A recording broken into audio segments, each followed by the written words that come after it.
शङ्करमाश्रित्य त्रातारमद्वितीयं च भीमाशङ्करमाश्रित्य पातकनाशयाम्यहम् भीमं शङ्करमाश्रित्य सर्वपापं विनाशयेत् भीमाशङ्करमाश्रित्य सर्वसिद्धिं लभेत् ध्रुवम् भीमं शङ्करमाश्रित्य सर्वरोगं विनाशयेत् भीमाशङ्करमाश्रित्य सर्वान् कामान् अवाप्नुयात् भीमं शङ्करमाश्रित्य सर्वदुःखं विनाशयेत् भीमाशङ्करमाश्रित्य सुखं प्राप्नोत्यसंशयम् भीमं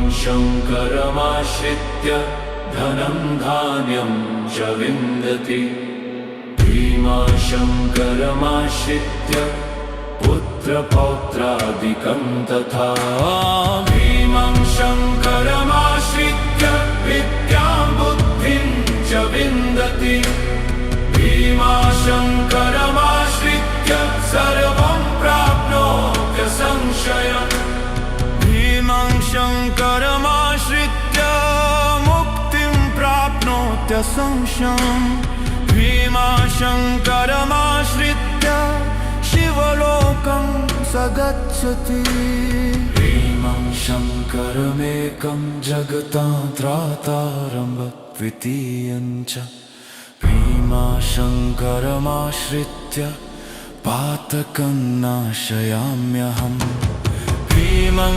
शङ्करमाश्रित्य सर्वपापं विनाशयेत् भीमाशङ्करमाश्रित्य सर्वसिद्धिं लभेत् ध्रुवम् भीमं शङ्करमाश्रित्य सर्वरोगं विनाशयेत् भीमाशङ्करमाश्रित्य सर्वान् कामान् अवाप्नुयात् भीमं शङ्करमाश्रित्य सर्वदुःखं विनाशयेत् भीमाशङ्करमाश्रित्य सुखं प्राप्नोत्यसंशयम् भीमं शङ्करमाश्रित्य धनं धान्यं च विन्दति भीमाशङ्करमाश्रित्य पुत्रपौत्रादिकं तथा भीमं शङ्करमाश्रित्य विद्यां बुद्धिं च विन्दति भीमाशङ्करमाश्रित्य सर्वं प्राप्नोत्यसंशयम् भीमं शङ्करमाश्रित्य मुक्तिं प्राप्नोत्यसंशयम् भीमाशङ्करमाश्रित्य शिवलोकं स गच्छति भीमं शङ्करमेकं जगतां त्रातारमद्वितीयं च भीमाशङ्करमाश्रित्य पातकं नाशयाम्यहम् भीमं शङ्करमाश्रित्य सर्वपापं विनाशयेत् भीमाशङ्करमाश्रित्य सर्वसिद्धिं लभेत् ध्रुवम् भीमं शङ्करमाश्रित्य सर्वरोगं विनाशयेत् भीमाशङ्करमाश्रित्य सर्वान् कामान् अवाप्नुयात् भीमं शङ्करमाश्रित्य सर्वदुःखं विनाशयेत् भीमाशङ्करमाश्रित्य सुखं प्राप्नोत्यसंशयम् भीमं शङ्करमाश्रित्य धनं धान्यं च विन्दति भीमाशङ्करमाश्रित्य पुत्रपौत्रादिकं तथा भीमं शङ्करमाश्रित्य विद्यां बुद्धिं च विन्दति भीमाशङ्करमाश्रित्य सर्वं प्राप्नोत्यसंशयम् भीमं शङ्करमाश्रित्य मुक्तिं प्राप्नोत्यसंशयम् भीम भीमाशङ्करमाश्रित्य शिवलोकं स गच्छति। भीमं शङ्करमेकं जगतान्त्रातारमद्वितीयं च भीमाशङ्करमाश्रित्य पातकं नाशयाम्यहम्। भीमं शङ्करमाश्रित्य सर्वपापं विनाशय। भीमाशङ्करमाश्रित्य सर्वसिद्धिं लभेत् ध्रुवम्। भीमं शङ्करमाश्रित्य सर्वरोगं विनाशयेत्। भीमाशङ्करमाश्रित्य सर्वान् कामान् अवाप्नुयात्। भीमं शङ्करमाश्रित्य सर्वदुःखं विनाशयेत्। भीमाशङ्करमाश्रित्य सुखं प्राप्नोति संशयम्। भीमं शङ्करमाश्रित्य धनं धान्ये च विन्दति। भीमाशङ्करमाश्रित्य पुत्रपौत्रादिकं तथा। भीमं शङ्करमाश्रित्य विद्यां बुद्धिं च विन्दति। भीमाशङ्करमाश्रित्य सर्वं प्राप्नोति संशयम्। भीमं शङ्करमाश्रित्य मुक्तिं प्राप्नोति संशयम्। भीमाशङ्करमाश्रित्य शिवलोकं स गच्छति। भीमं शङ्करमेकं जगतान्त्रातारमद्वितीयं च भीमाशङ्करमाश्रित्य पातकं नाशयाम्यहम्। भीमं शङ्करमाश्रित्य सर्वपापं विनाशय। भीमाशङ्करमाश्रित्य सर्वसिद्धिं लभेत् ध्रुवम्। भीमं शङ्करमाश्रित्य सर्वरोगं विनाशयेत्। भीमाशङ्करमाश्रित्य सर्वान् कामान् अवाप्नुयात्। भीमं शङ्करमाश्रित्य सर्वदुःखं विनाशयेत्। भीमाशङ्करमाश्रित्य सुखं प्राप्नोति संशयम्। भीमं शङ्करमाश्रित्य धनं धान्ये च विन्दति। भीमाशङ्करमाश्रित्य पुत्रपौत्रादिकं तथा। भीमं शङ्करमाश्रित्य विद्यां बुद्धिं च विन्दति। भीमाशङ्करमाश्रित्य सर्वं प्राप्नोति संशयम्। भीमं शङ्करमाश्रित्य मुक्तिं प्राप्नोति संशयम्। भीमाशङ्करमाश्रित्य शिवलोकं स गच्छति। भीमं शङ्करमेकं जगतान्त्रातारमद्वितीयं च भीमाशङ्करमाश्रित्य पातकं नाशयाम्यहम्। भीमं शङ्करमाश्रित्य सर्वपापं विनाशय। भीमाशङ्करमाश्रित्य सर्वसिद्धिं लभेत् ध्रुवम्।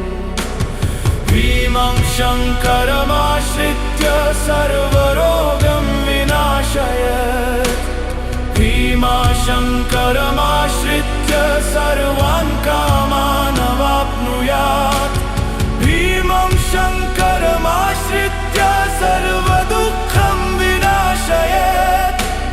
भीमाशङ्करमाश्रित्य सुखं प्राप्नोति संशयम्।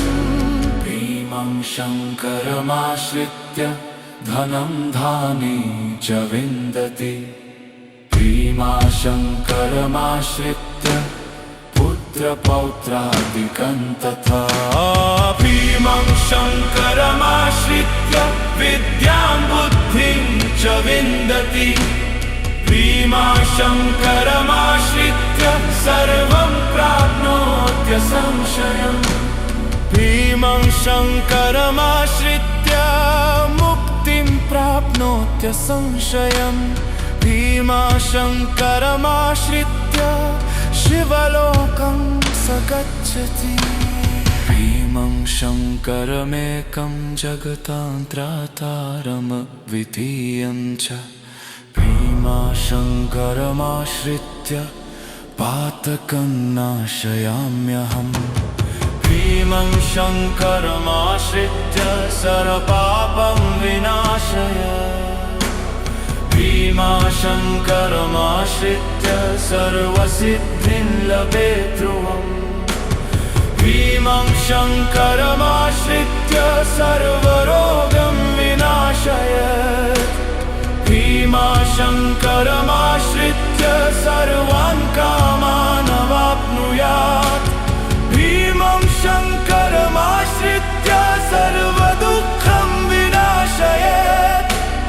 भीमाशङ्करमाश्रित्य सुखं प्राप्नोत्य संशयम् भीमं शङ्करमाश्रित्य धनं धान्ये च विन्दति भीमाशङ्करमाश्रित्य पुत्रपौत्रादिकं तथा भीमं शङ्करमाश्रित्य विद्यां बुद्धिं च विन्दति भीमाशङ्करमाश्रित्य सर्वं प्राप्नोत्य संशयम् भीमं शङ्करमाश्रित्य मुक्तिं प्राप्नोत्य संशयम् भीमाशङ्करमाश्रित्य शिवलोकं स गच्छति भीमं शङ्करमेकं जगतान्त्रातारमद्वितीयं च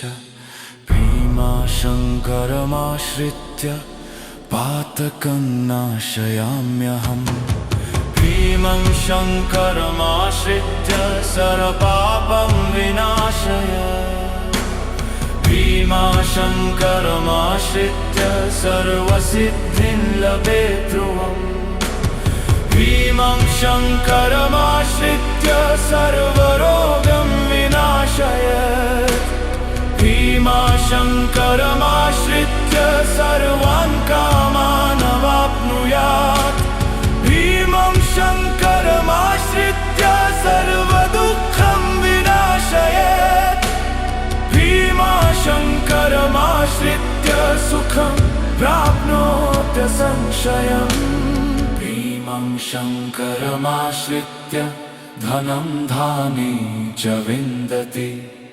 भीमाशङ्करमाश्रित्य पुत्रपौत्रादिकं तथा भीमं शङ्करमाश्रित्य विद्यां बुद्धिं च विन्दति भीमाशङ्करमाश्रित्य सर्वं प्राप्नोत्य संशयम् भीमं शङ्करमाश्रित्य मुक्तिं प्राप्नोत्य संशयम् भीमाशङ्करमाश्रित्य शिवलोकं स गच्छति भीमं शङ्करमेकं जगतान्त्रातारमद्वितीयं च भीमाशङ्करमाश्रित्य पातकं नाशयाम्यहम् भीमं शङ्करमाश्रित्य सर्वपापं विनाशय भीमाशङ्करमाश्रित्य सर्वसिद्धिं लभे ध्रुवम् भीमं शङ्करमाश्रित्य सर्वरोगं विनाशयत् भीमाशङ्करमाश्रित्य सर्वान् कामान् अवाप्नुयात् भीमं शङ्करमाश्रित्य सर्वदुःखं विनाशयत् भीमाशङ्करमाश्रित्य सुखं प्राप्नोत्य संशयम् भीमं शङ्करमाश्रित्य धनं धान्यं च विन्दति भीमं शङ्करमाश्रित्य पुत्रपौत्रादिकं तथा भीमं शङ्करमाश्रित्य विद्यां बुद्धिं च विन्दति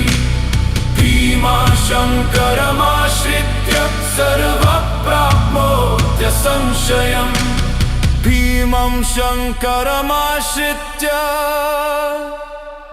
मुक्तिं प्राप्नोत्य संशयम् इति श्रीभीमाशङ्करस्तोत्रम् सम्पूर्णम्।